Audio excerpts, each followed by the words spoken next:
Salut la compagnie, on se retrouve aujourd'hui pour parler de l'épisode 18 de la saison 2 de Vinland Saga, un épisode encore une fois incroyable. J'ai vraiment l'impression de dire ça chaque semaine, mais c'est vrai que on est quand même super gâtés cette saison d'animé, et Vinland Saga c'est le haut du panier du haut du panier, vraiment, j'adore ce qu'on a ici, et en plus on a des émotions que j'ai pas l'habitude d'avoir, parce qu'en général, je rate quand même beaucoup de shonen, donc c'est de l'humour, de la baston, des fois des stratégies, et là, en fait, on est vraiment dans... Alors, c'est quand même pas à la To Your Eternity où tu chiales à chaque épisode, mais quand même, il y a énormément d'émotions, et tu as surtout des personnages qui ne sont absolument pas manichéens. Je l'avais déjà dit la semaine dernière, Serpent, quand il se bat contre Thorfinn, j'étais pas pour l'un ou pour l'autre parce qu'en fait je comprends le point de vue des deux. Serpent, il a travaillé pendant des années avec les gens qui ont été butés par Gardar, je crois son nom, je suis désolé si je le prononce mal. Et de l'autre côté, Thorfinn, il veut maintenant mettre ses capacités physiques au service du bien et il veut sauver cet esclave malgré le fait qu'il ait buté des gens, mais bon, il avait pas trop le choix.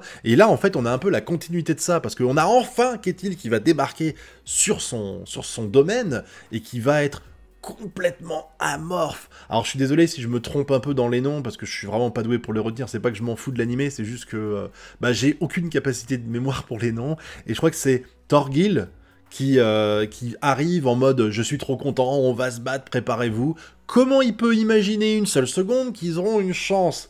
Ça me dépasse complètement. Surtout que j'avais cru que il repousserait, même si là Einar et Thorfinn les ont trahis et qu'ils sont attachés, je me suis dit ils vont les emmener avec eux dans la bataille, genre voilà, vous avez fait un coup de pute, j'oublie ça, je passe l'éponge si vous vous battez à nos côtés pour affronter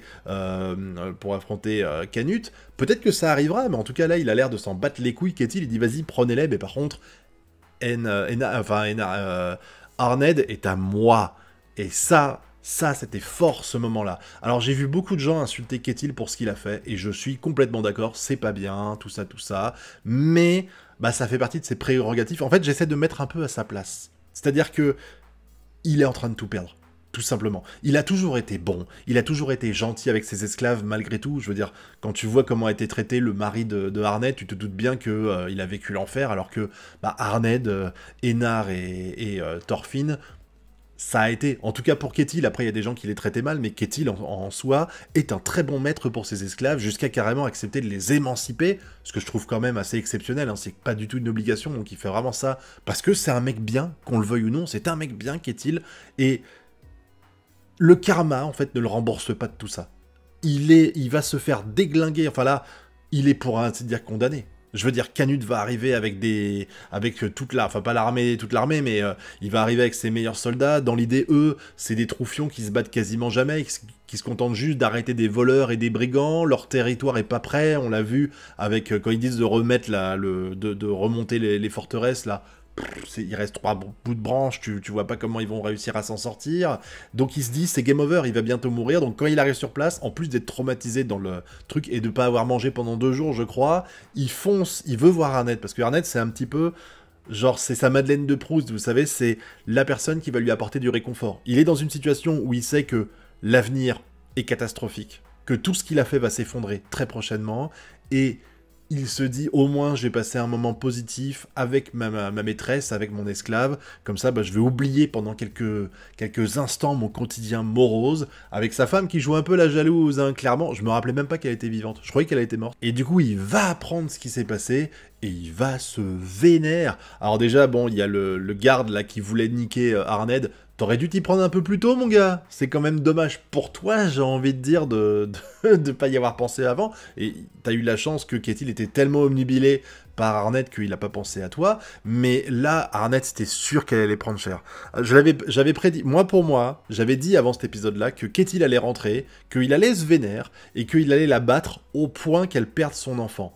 Et c'est vrai que dès les 2 premiers coups, elle dit « je porte un enfant, il est de toi, enfin il est de vous, maître », et lui, il la croit pas, et dans la situation dans laquelle il est, avec tous les traumatismes qu'il vient de vivre en l'espace de quelques jours, et puis là, le dernier qui vient de lui arriver dans la gueule avec Arned, qui, comme il dit, était la seule personne dont il avait confiance. Ça veut dire qu'il a plus confiance en Arned qu'en sa femme. Je veux dire, moi, c'est clairement comme ça que je l'ai compris. Il se sent trahi par la personne en qui il ne pensait ne jamais pouvoir le trahir, même si on a le contexte de tout ça. C'est pas genre elle voulait profiter de Ketil n'était pas là pour s'évader. Il y a toute une histoire derrière, mais cette histoire-là il la connaît pas, qu'est-il, et donc il va se vénérer sur elle, et je sais pas s'il va faire gaffe, j'ai pas l'impression qu'il tape son bide à partir du moment où elle dit qu'elle est enceinte, mais de toute façon, il va tellement la frapper que ça va forcément avoir des répercussions sur le gamin. Comme j'avais dit, j'étais sûr qu'il allait la frapper au point qu'elle allait soit mourir, soit juste perdre l'enfant. Pour moi, elle va perdre l'enfant, c'est quasiment certain malgré tout.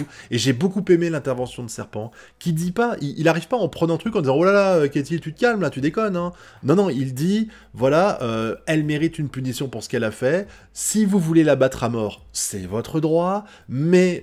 dans ces cas-là, vous perdriez une esclave que vous appréciez. » Enfin, il va pas le dire comme ça, mais en gros, il va être complètement rationnel, peser le pour et le contre, dire voilà, il est là le contexte. Il s'est passé ça. Vous avez le droit de faire ça jusqu'à vouloir la tuer si vous voulez, il n'y a pas de problème, c'est votre droit, mais réfléchissez-y à 2 fois avant de le faire.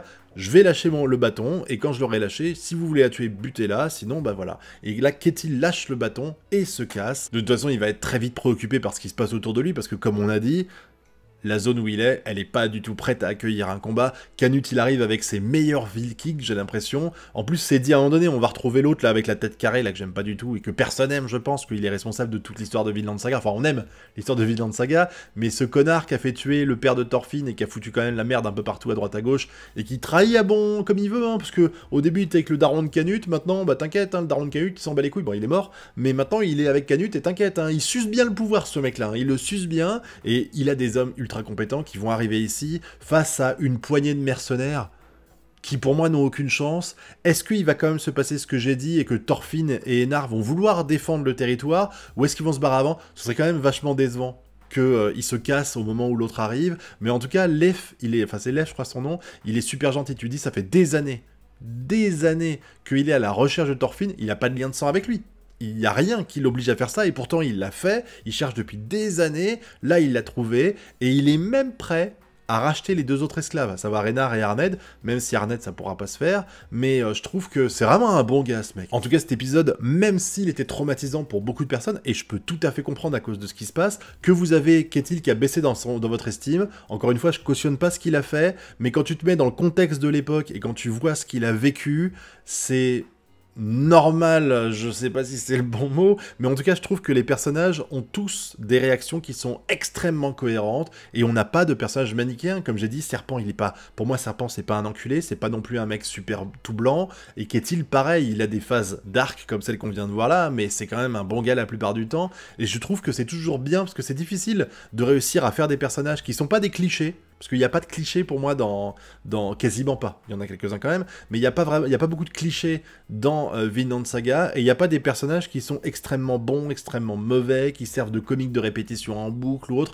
Il y a vraiment une vraie richesse dans les personnages, une vraie complexité de chacun d'entre eux. Même Serpent, là, les explications qu'on a eues la semaine dernière, où on nous disait, je crois que c'était une semaine ou 2 semaines, qu'on nous expliquait pourquoi ils n'utilisent plus leur nom et qu'ils se font appeler Serpent et compagnie, parce qu'ils ne méritent plus d'avoir un nom. Je veux dire, c'est fort, et moi j'aimerais savoir le pourquoi du comment de tout ça, mais là, encore une fois, cette saison 2, je la trouve incroyable. Beaucoup plus que la saison 1. Je sais qu'il y a beaucoup de gens qui ont critiqué le fait qu'il n'y avait pas de combat dans la S2. Je trouve qu'on a vraiment planté un décor très différent. C'est tout à son honneur, ça me rappelle vraiment ICMA avec SNK qui nous propose quelque chose qu'on n'a pas l'habitude d'avoir. Parce que, enfin, c'est pas qu'on n'a pas l'habitude, c'est juste qu'il change de paradigme à chaque fois. Quand vous regardez la saison 3 de SNK, l'arc politique, et puis après la bataille de Shiganshina, c'est très différent, mais c'est toujours dans le même univers. Et là, Vinland Saga, c'est un peu ça.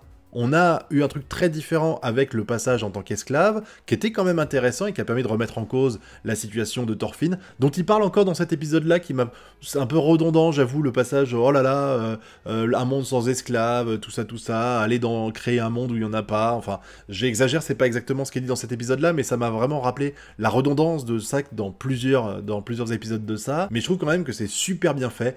J'ai quand même hâte de voir de la baston, mais j'étais pas à m'ennuyer devant les épisodes un peu lents, enfin pas lents, mais un peu calme, on va dire. C'est calme le bon mot, parce qu'il n'y a pas vraiment de baston avant, et ben c'est super bien fait.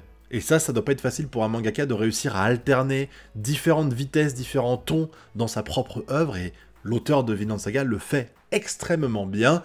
J'ai passé un super moment pendant ces 20 minutes que j'ai que j'ai pas vu passer, hein, voilà, désolé, mais redondance des mots, mais c'est vrai que les 20 minutes sont passées, j'en suis pas rendu compte, et ça, c'est ce qu'on veut, en fait, au final. Au final, ce qu'on veut, c'est lancer l'épisode, kiffer pendant 20 minutes, et au bout de 20 minutes, pardon, se dire « Ah merde, c'est déjà terminé !» Parce que c'était tellement bien qu'on en redemande et qu'on n'a pas vu le temps passer, et c'était super. Donc voilà, on va s'arrêter là pour cette review-là, j'espère que vous avez apprécié, et aussi apprécié l'épisode tout comme moi. Quoi qu'il arrive, donnez-moi votre avis sur tout ça dans la zone commentaire, puis n'oubliez pas le pouce bleu, l'abonnement et le partage, et nous on se retrouve bientôt pour de prochaines vidéos.